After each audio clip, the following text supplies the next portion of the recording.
안녕하세요 여러분, 이도입니다. 오늘은 지브리 신작이자 호불호 끝판 화제작인 그대들 어떻게 살 것인가에 대해 리뷰할 겁니다. 영화를 보신 분들이라면 흥미로울 숨은 원작도 함께 소개할 건데요. 영화 스포가 낭낭하니 시청에 주의 부탁드립니다.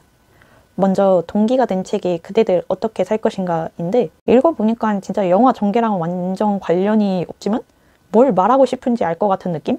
왜 주인공의 엄마가 아들에게 이 책을 선물했는지 이해가 갔습니다. 근데 모티브가 된 책은 존 커너리의 잃어버린 것들의 책. 이게 이 영화의 숨은 원작이라고 생각합니다. 이미 한번 리뷰를 한 적이 있지만 영화 보면서 이 책이 너무 생각났는데, 아니나 다를까 감독 말고 프로듀서 스즈키 토시오가 전부터 언급을 했다고 하네요. 읽으면서 동업자이지만 오래된 친구인 미야자키 하야오가 생각이 많이 났나 봐요. 어쨌든 책을 소개하자면, 세계 2차 대전 중 주인공 데이빗은 엄마를 잃게 됩니다. 엄마는 오랫동안 병마에 시달리다가 세상을 떠난 건데요.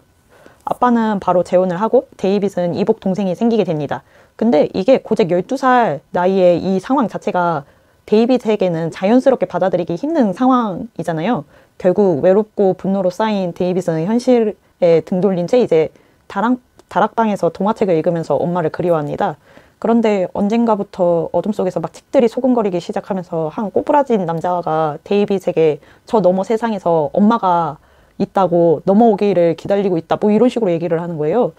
근데 이게 데이빗에게만 들리는 환청과 환상이다 보니 괴로워하다가 결국 이제 엄마 목소리까지 들리니까 벽돌담 속 상상의 세계로 넘어가면서 이제 본격적으로 이야기는 펼쳐지거든요. 일단 여기까지가 영화 초반과 스토리가 매우 유사하죠. 마히토가 탑 안으로 들어가 모험하는 부분은 단테의 신곡이 많이 생각이 났었는데, 탑 안에는 수많은 책들이 있거든요. 이것도 책 속에는 정말 다양한 세상들이 있잖아요. 이 하나하나가 모여서 우주처럼 방대해 보이는데, 여기서 마히토는 가장 높은 곳에 있는 머리가 약간 폭탄 맞은 그 할배를 보게 되고, 할배는 외가리한테 안내하라고 하면서 사라지더니 이제 외가리랑 마히토는 더 깊이 아래로 들어가게 됩니다. 섬에서 마히토가 눈앞에 황금문이 있었고 거기에 쓰인 나를 배우는 자 죽는다, 뭐 이런 문장을 읽게 되는데, 저는 이게 삶을 알았다 싶을 때 끝나는 우리네 생 같은 거예요, 너무. 그리고 그 문을 이제 읽고 펠리컨들의 기습을 받게 되면서 문이 열리고 위기의 순간 마히토는 거기서 한 여성에게 도움을 받게 되는데, 이 여성은 현실 세계에서 마히토랑 같이 탑 안으로 들어간 할머니인 걸 이미 마히토는 압니다. 펠리컨들은 이곳에서 먹을 것이 없다 보니까 동글거리는 와라와라를 먹을 정도인데, 웃긴 건 위쪽 정글로 올라갈수록 완강한 앵무놈들은 과일이나 육식 등 야무지게 먹습니다. 심지어 인간도 잡아먹으려고 하죠. 이런 점에서 제대로 지옥임을 느낀 게 살생이 뒤바뀐 상태잖아요. 그런데 젊은 할매가 유일하게 살아있는 사람만 할 수 있다면서 거대 물고기를 잡아서 죽인 다음 손질해서 와라와라랑 그림자 형태를 띈 혼들에게는 주고 펠리컨들에게는 안 주는 거 보면, 펠리컨들은 정말 어쩔 수 없이 살기 위해 잔인했던 그 전쟁 동조자들을 표현한 거 아닐까, 이런 생각이 들더라고요. 약간 굶주림이라는 고통이 되게 치욕스러운 고통이라고 생각하는데, 펠리컨들은 이 고통에서 날개가 있음에도 벗어날 수 없으니까요. 반면 앵무들은 펠리컨들처럼 굶주림은 딱히 없습니다.